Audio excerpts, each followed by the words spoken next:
말씀은 이제 아브라함 일생 17번째 시간입니다. 창세기 18장 1절부터 15절까지 말씀인데 능치 못할 일이 없으신 하나님이라는 제목을 가지고 오늘 말씀을 전하고자 합니다.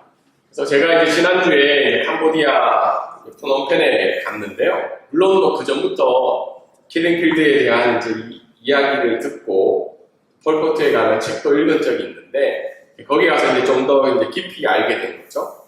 그래서 이제 킬링필드에 대해서 다 들었을 거예요. 1975년 정도부터 79년, 3, 4년 정도 이제 일어났던 사건인 거죠. 그 폴포트라는 그때 당시에 지도자가 캄보디아 인구의 한 4분의 1 정도 되는 200만 명 정도를 이제 죽이게 되는 일들이 있었던 거죠. 물론 이 킬링필드에 대한 여러 가지 관점들이 있어요. 네, 뭐 일반적으로 그렇게 이해를 하고 있는데 그때 당시 이제 죽임을 당했던 사람들 중에 하나가 지식인들, 두 번째는 부유한 계층들, 세 번째는 이제 종교인들도 이렇게 숙청을 당했다고 합니다. 죽임을 당했는데 그때 당시에 종교는 굉장히 이제 위험한 것이라 생각해서 불교 사원도 파괴가 되었고요. 기독교인들도 거의 10% 정도만 남고 90% 정도가 이때 당시에 이제 죽임을 당했다고 합니다.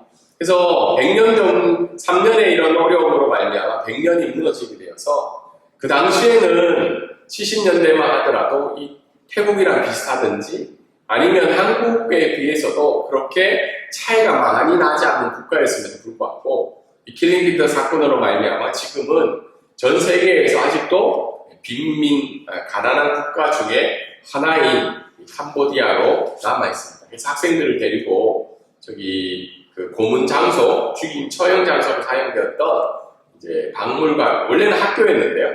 학교가 이제 박물관으로 곳에 이제 갔다 와서 이제 보게 되었습니다.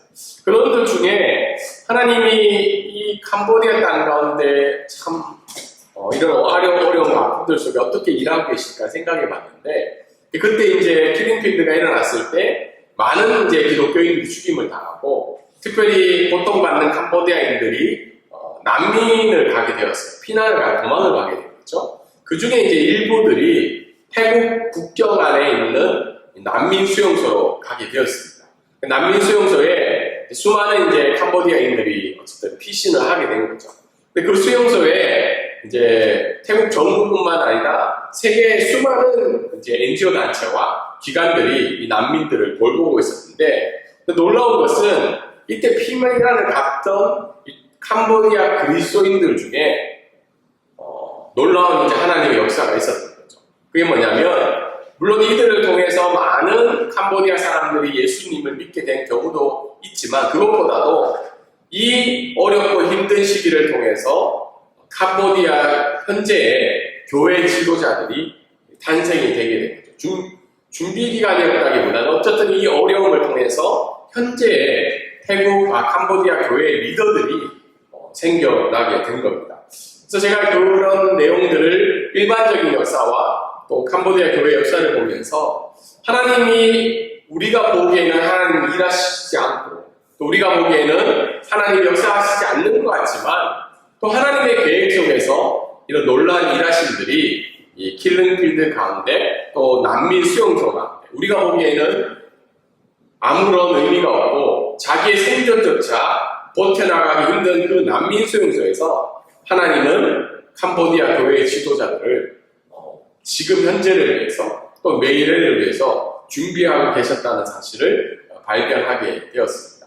그래서 오늘 말씀은 특별히 우리가 보기에는 어두움 속에 있고 장애물 속에 있고 또한 우리가 보기에는 아무것도 행할 수 없는 무기력한 상황이라 할지라도 하나님은 여전히 일하고 계신다는 겁니다.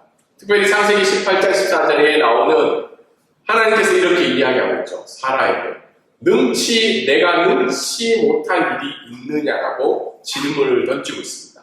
동일하게 오늘 말씀을 통해서 하나님은 여전히 어렵고 힘든 상황 가운데도 능치 못하실 일이 없으신 그 하나님께서 여전히 일하고 계심을 오늘 본문 동안 이야기를 하고 있습니다.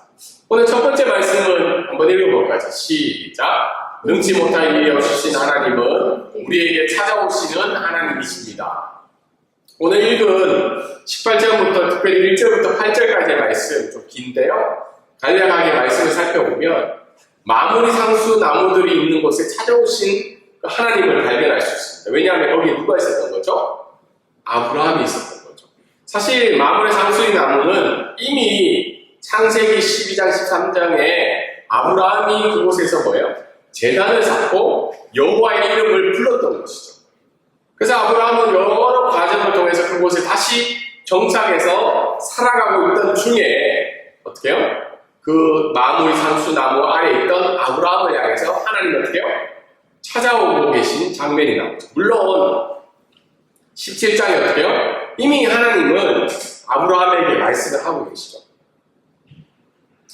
뭐라고 말씀하셨나요?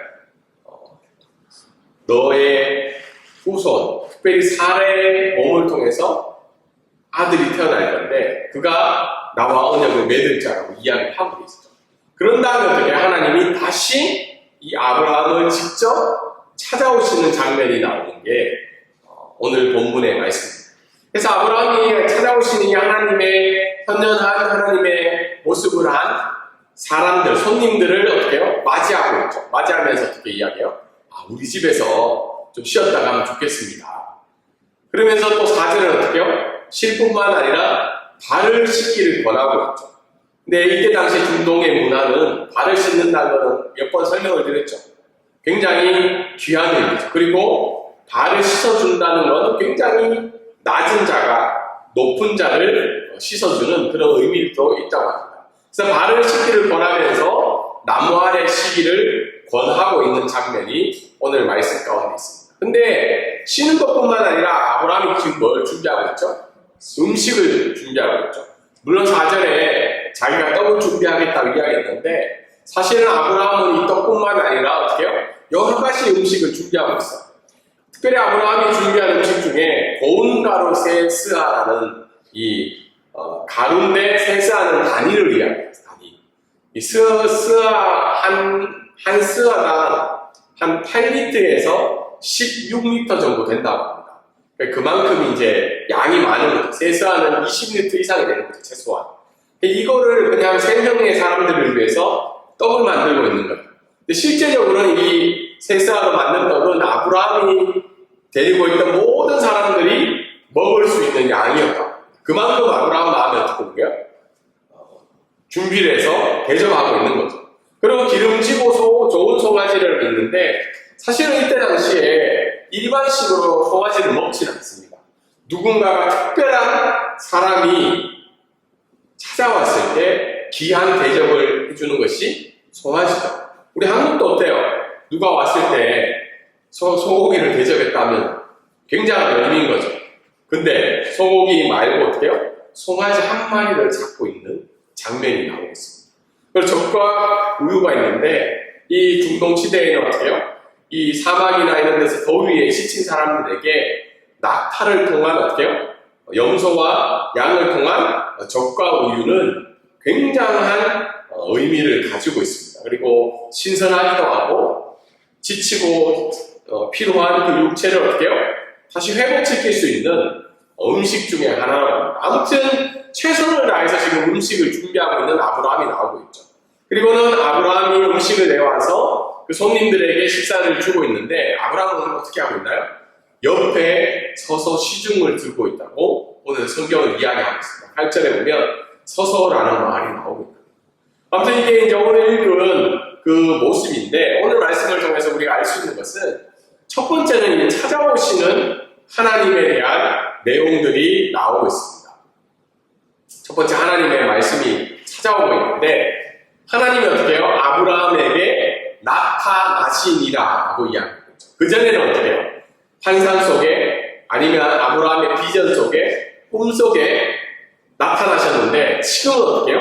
직접 인간의 모습, 뭐 때로는 그걸 천사라고 이야기하는 사람도 있고 하나님의 사자라고 이야기하는 사람도 있는데 어쨌든 사람이 볼 수 있는 모습으로 나타나셔서 아브라함에게 나타나시는 장면이죠.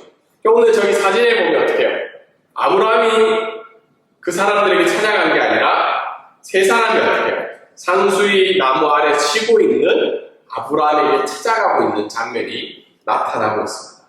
근데 이때 날씨가 어떻다는 거예요? 날이 뜨거울 때. 날이 뜨거울 때라는 말은 뭐죠? 가장 더운 시기이기도 하고 그 날이 뜨거울 때는 사람이 지나가지 않는 거예요. 그러니까 다르게 이야기해서 아무도 관심이 없는 그때, 그리고 어떻게 해요? 아무도 찾아올 수 없는 그런 여러 가지 상황 속에서 누가 찾아오시고 있다는 거예요? 하나님이 아브라함에게 찾아오시고 있다는 거예요. 그래서 저는 이 말씀을 보면서 정말 하나님이 아브라함을 사랑하고 계시구나라는 생각들을 많이 하고 있어요. 우리가 보통 누군가 약속할 때는 어떻게 해요? 물론 그 사람 시간을 배려하지만 그래도 어떻게 해요? 만나기 쉬운 상황들, 쉬운 장소들을 우리가 많이 찾잖아요. 근데 예를 들어서 이때 학교에 저기 보고 저기 우리가 오늘 빌딩에 유리창 닦고 있는 사람들 보면서 많은 생각이 들죠. 근데 저 사람들에게 어떻게 저런 때 누군가 찾아가서 줄에 매달려 있는데 저들을 만나기 위해서 어떻게 해요? 줄을 같이 매서 찾아가는 장면들을 보면 굉장히 어떻게 해요? 감동도 받고 특별하게 생각이 되죠. 동일하게 찾아오시는 하나님이 자기 피조물에게 찾아오시는 그 하나님, 그리고 가장 더울 때, 가장 아무도 찾아오지 않을 때 하나님이 찾아오고 계신다는 거예요. 동일하게 이 말씀을 우리가 살펴보면 예수 그리스도가 이 땅에 오시는 장면도 동일하다. 여러분, 예수님이 왕으로 멋있게 막 마차 타고 어떻게 많은 존경을 받으면서 이 땅에 오셨나요? 아니죠. 사람들이 주목하지 않는 말구유의 인간의 몸으로, 자신이 만든 피조물의 몸으로 이 땅에 찾아오셨다는 거예요. 동일하게 어떻게 해요? 성령 하나님으로 우리에게 오늘 찾아와 계신다는 거예요. 물론 우리가 믿음의 고백으로 성령 하나님이 우리 마음 가운데 있지만 우리가 찬양을 드린 것처럼 어떻게 해요? 임재 찬양 드리잖아요. 이곳에 오셔서 나와 함께. 사실은 우리가 하나님 앞에 나아간다는 의미도 있지만 성경에서는 우리가 하나님 앞에 나아가기보다는 뭐예요? 하나님이 우리에게 찾아오실 때가 많다는 거예요. 오늘 본문은 우리에게 이야기해 주시는 것이 오늘도 동일하게 우리에게 찾아오시는 그 하나님을 발견하라고 이야기하고 있는 거죠. 두 번째 오늘 말씀을 통해서 알는 것은 아브라함의 간청이라는 겁니다. 3절에 보면 아브라함에게 찾아오신 그 하나님에 대해서 3절에 아브라함은 어떻게 이야기하고 있나요? 내가 주께 은혜를 입었사오면 원하건대 종을 지나가지 마시옵소서. 사실 이 본문이 좀 이상해요. 왜냐하면 아브라함이 그 3명의 천사들에게 또 하나님의 형상을 가지고 현현하신 그 사람들에게 어떻게 해요? 은혜를 입은 게 있어요, 없어요? 실제적으로 없는 거죠. 근데 굉장히 겸손한 자세로 어떻게 해요? 종을, 사실 자기는 종이 아니잖아요. 엄청난 집안의 대표인데 종을 지나가지 말라고 간청을 하고 있는 장면이 나오고 있습니다. 오늘 이 시대에는 오늘도 우리가 예배의 자리를 나왔잖아요. 기도하고 말씀을 읽고 공부하고 종교적이고 신앙적인 모습들은 우리 안에 예전이나 지금도 변함없이 일어나고 있죠. 근데 무엇이 사라져 있냐면 간청하며 간절함이 사라진 시대예요. 다르게 이야기하죠. 하나님께서 내 삶 가운데, 이 예배 가운데, 나의 기도의 그 자리 가운데 찾아와 달라는 간청과 간절함이 없는 시대예요. 혹시 오늘 예배를 드리면서 기도할 때 간절함으로 기도한 적이 언제였던 것 같아요? 정말 하나님 아니면 하나님 정말 내게 은혜를 달라고 간절함으로 아브라함의 간청처럼 기도하며 예배에 참석했던 때가 오래전 일일 수도 있고 아니면 최근의 기억 속에 없는 우리의 마음일 수도 있다. 어떤 신학자가 이렇게 이야기했어요. 한국을 보고 얘기했죠. 한국교회의 수많은 예배와 오늘도 얼마나 많은 예배가 드려지겠어요. 좋은 건물과 편안한 장소와 화려한 찬양대와 많은 모습들이 있지만 그런데 잃어버린 것이 무엇이냐면 간절한 기도라는 거예요. 간절함이 있는 예배라는 거예요. 그래서 오늘 저도 말씀을 준비하면서 얼마나 내가 하나님 앞에 간절함으로 기도했을까. 사실은 지금 이렇게 저의 삶을 지켜보면 물론 어렵고 힘든 부분이 있지만 크게 막 아쉬움이 있는 부분은 아니에요. 제가 생각하는 것보다 더 많은 하나님의 일들을 감당할 수 있는 기회를 허락해 주시고 있지만 정작 제 마음 가운데는 어때요? 간절함이 많이 없다.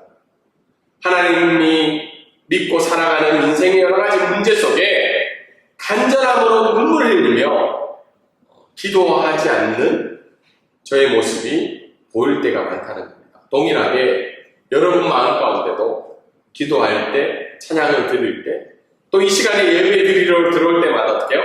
이 간절함이, 간청함이 회복되어지고 그 간청함으로 말미암아 하나님의 은혜를 누리는 저와 여러분이 되기를 소망합니다. 그리고 오늘 말씀을 통해서 우리가 또 알 수 있는 것은 그러면 능치 못하신 하나님에 대한 반응으로, 기뻐하시는 반응으로 뭐냐? 그건 바로 환대와 섬김이다.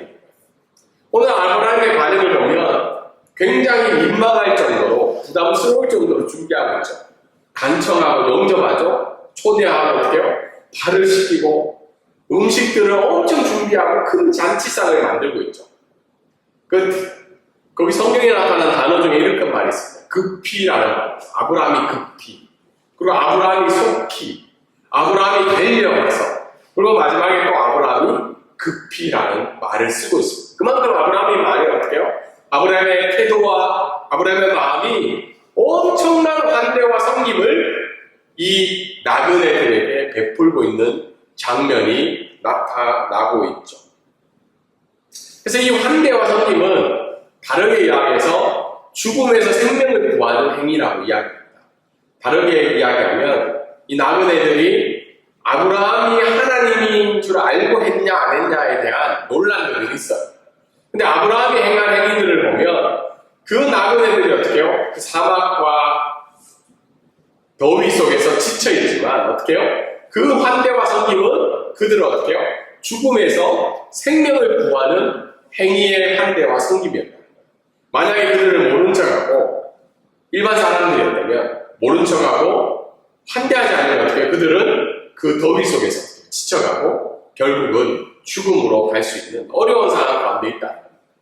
동일하게 우리 기독교인들이 해야 하는 환대와 섬김은 다른 사람, 믿지 않는 사람들 가운데 또한 지쳐있는 영혼들 가운데 생명을 구하는 행위일 수도 있다.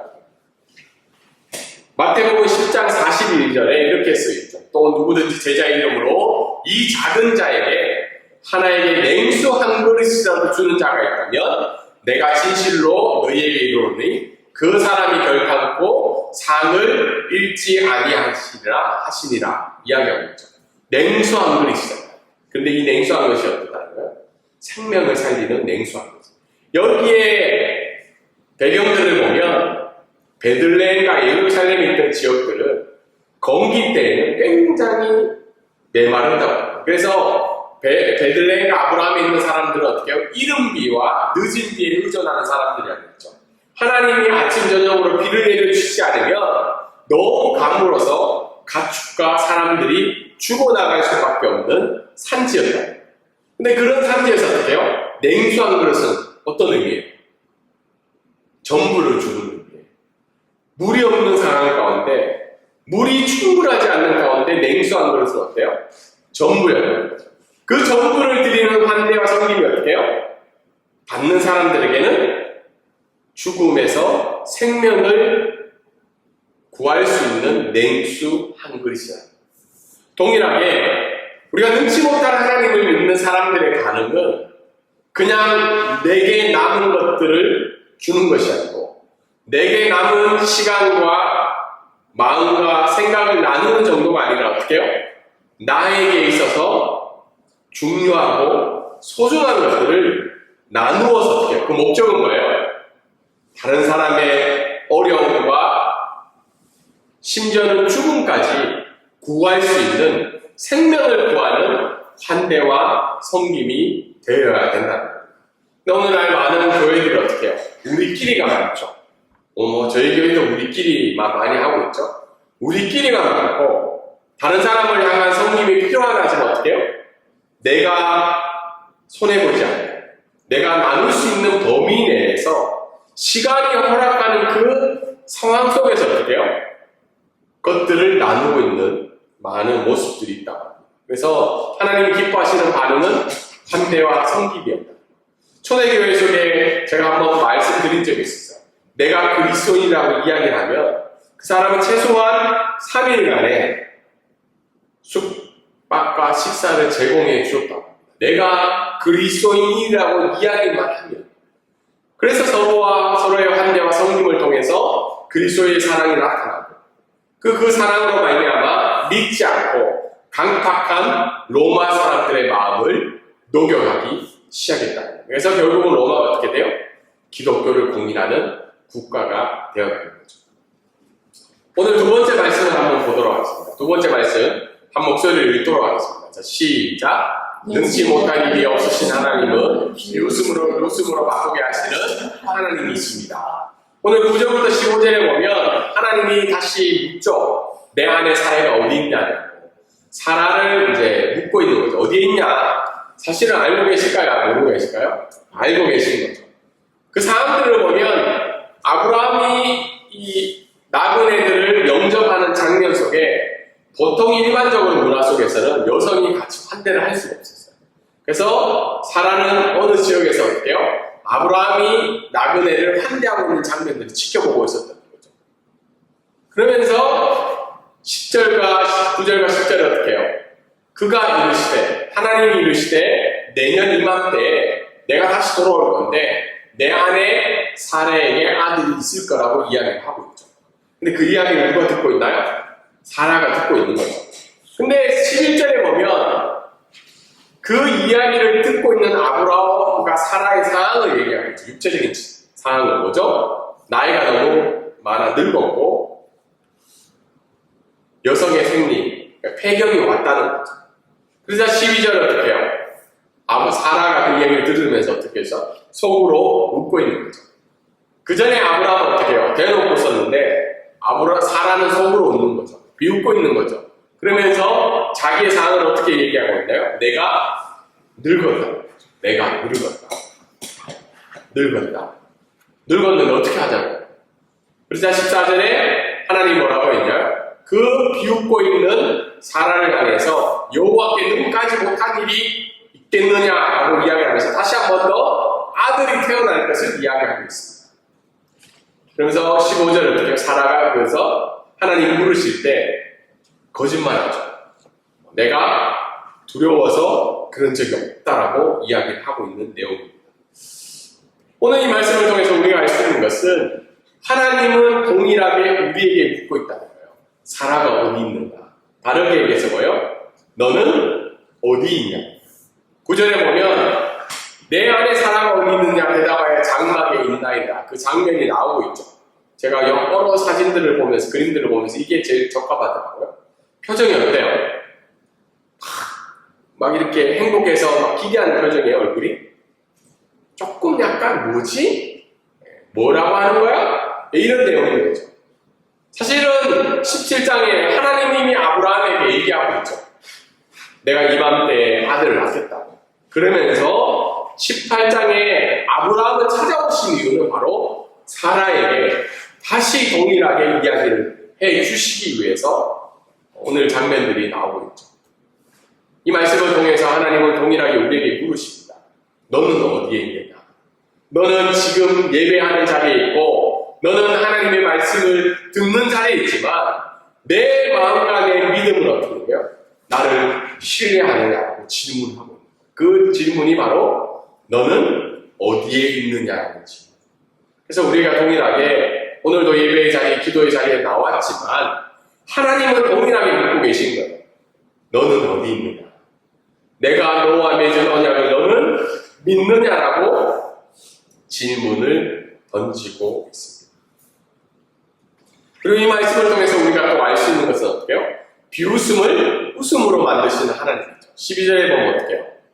사라가 속으로 웃고 이르되 내가 노쇠하였고 내 주인도 늙었으니 내게 무슨 즐거움이 있는가. 사실 비웃음은, 사라의 비웃음은 뭐예요? 의심의 표현입니다. 근데 불신은 아니에요. 의심하는 거죠. 내가 하나님을 믿지만 이 일이 정말 내게 일어날까라는 의심을 가지고 있는 거죠. 사실 이 의심은 지극히 인간적인 반응인 거예요. 왜냐하면 지난주에도 말씀을 드린 것처럼 히브리서에 나온 것처럼 어떻게 해요? 아브라함과 사라의 몸은 죽은 자와 같은 몸이다. 다르게 얘기해서 늙어 빠진 몸이다. 늙은 몸이다. 근데 하나님이 왜 사라에게 다시 말씀하고 있냐면 하나님 말씀에 대한 태도가 틀렸기 때문에 사라에게 이런 이야기를 하고 있는 거죠. 동일하게 오늘 말씀을 가지고 살아가는 저희들에게 우리가 믿음을 가지고 살아갈 때 또 하나님을 의지하는 삶을 살아갈 때 나 자신 속에서도 비웃음이 있을 때도 있고 다른 사람들이 내 삶을 보면서 비웃음을 가질 때도 있다. 우리도 어떻게 해요? 하나님이 여러 말씀을 통해서 은혜를 주시고 또 말씀을 통해서 듣게 될 때 내 마음속에도 비웃음이 있을 때도 있을 때가 많죠. 정말 저게 내게 일어날 수 있을까? 저 일을 내가 감당할 수 있을까? 그리고 우리의 모습을 보고 있는 다른 사람들도 우리를 향한 비웃음과 경멸과 조롱이 있을 수도 있다는 거예요. 근데 하나님은 어떻게 해요? 그런 우리의 모든 연약한 상황을 통해서도 비웃음을 받을 수 있는 이 상황 속에서도 어떻게 해요? 예수 그리스도를 통해서 우리에게 자유를 주시고 하나님의 아들이 되게 하시는 기쁨의 웃음을 우리에게 이미 허락해 주셨다는 거예요. 동일하게 사라를 찾아가신 그 하나님이 어때요? 사라의 그 비웃음. 그 사라의 그 비웃음은 이미 오랜 세월을 통한 학습된 내용이잖아요. 하나님이 주시지 않는다. 그리고 아브라함에 있는 거하는 모든 사람들도 이 사라를 보면서 비웃었지 않았겠어요? 막 우리가 겉으로는 뭐 순종하지만 아들도 못 낳고 하나님 맨날 준다고 해놓고는 저 여인의 불신앙 때문에 하나님 아직 주지 않으실 거야 하는 비웃음이 가득한 그의 인생이었다. 그런데 이듬해 내년에 내가 너의 몸을 통해서 이삭을 주겠다라고 말씀하시는 그 하나님, 비웃음을 웃음으로 만드시는 그 하나님이 오늘 본문 가운데 나타나고 있습니다. 마지막으로 오늘 말씀을 통해서 우리가 알 수 있는 것은 능치 못할 일이 없으시는 하나님을 오늘 본문은 이야기하고 있습니다.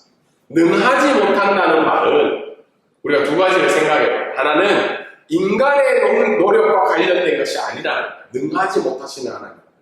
다르게 얘기해서 어때요? 우리가 하나님의 능하지 못하신 일에 참여할 수 있는 부분이 없다는 거예요. 사라가 할 수 있는 게 있어요? 아브라함이 할 수 있는 게 있을까요? 이미 폐견이었고 이미 늙어버린 그 육체의 모습 속에서는 할 수 있는 일이 없다는 거예요.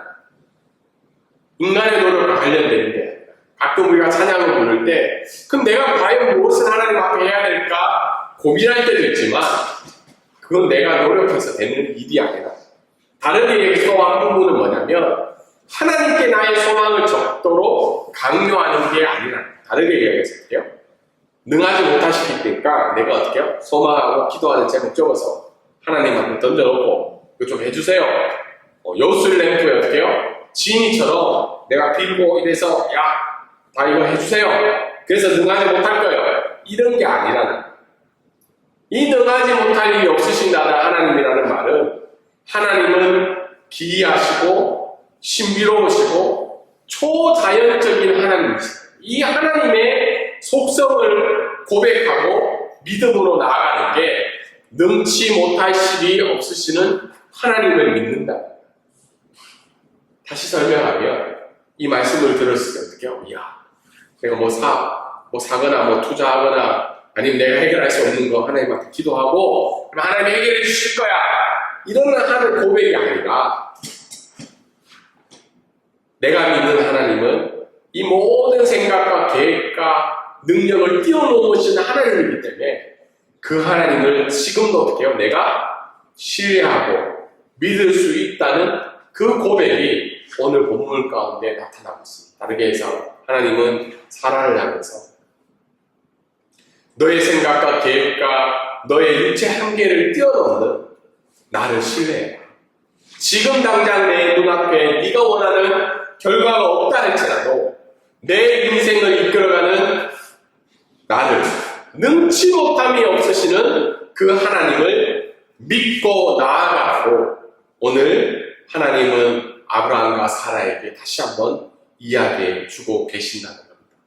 동일하게 오늘도 우리가 살아가는 이 상황 속에서 여러 가지 우리가 넘지 못하는 장애물과 환경 속에 살아가고 있습니다. 그럴 때마다 우리가 기도하는 것은 뭐냐면 이 상황과 내가 꿈꾸고 기대하는 것들을 하나님 해결해야 된다는 기도가 아니라 내가 비록 이해할 수 없는 상황이다 할지라도 전능하신 그 하나님을 믿고 순종하고 고백하며 나아갈 수 있는 이 하루가 되게 해달라고 기도하는 우리의 모습이 되어야 된다는 겁니다. 마지막으로 적용하면 날마다 찾아오시는 그 하나님께 간절함으로 예배와 기도와 환대로 살아가는 저희들의 삶이 되기를 주님의 이름으로 소망합니다. 또한 나의 끊이지 않는 인생의 문제 앞에서 비웃음을 웃음으로 만드시는 전능하시는 하나님을 믿고 오늘도 우리의 상황과 형황과 형편이 어떠하든 하나님 앞에 기쁘게 예배드리는 또 우리의 삶을 하나님 앞에 드릴 수 있는 저와 여러분의 삶이 되기를 주님의 이름으로 소망합니다.